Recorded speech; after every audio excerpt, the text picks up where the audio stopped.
I've been trying to prepare for free motion quilting my 1-2 tree quilt because there's a lot of time in between each block. So I've been looking for and failing to find a good quality ruler foot for my sewing machine. So when I stumbled across these super cute free motion ruler feet on Amazon, I was very excited. They're very cute, they're metal, and they are so very affordable at $7 a piece.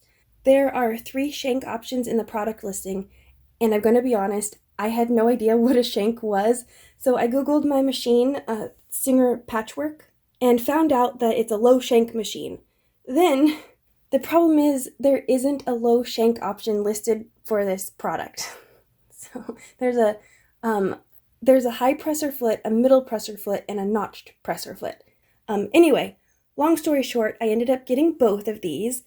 This is the middle presser foot, and this is the notched presser foot. I figured, it's a $7 gamble. I'll have one foot that I can use and just one foot that maybe I can give away to someone later on. But neither one worked. So it was actually a $14 gamble, and I lost. They both fit on my machine, but they're completely unusable because there's no room between the presser foot and the needle plate. And if I drop the presser foot on top of something, it's held so tight I can't move it. When you're free motion quilting, it's supposed to glide effortlessly, but it's impossible with these feet, and I'm so disappointed. All I can say confidently is that it does not work for a Singer Patchwork sewing machine. It may work for any number of other sewing machines, but you're going to have to find that out for yourself. I'll go ahead and leave a link for these presser feet in my description box below, but again, I do not recommend them, so buy them at your own risk. But they are so pretty.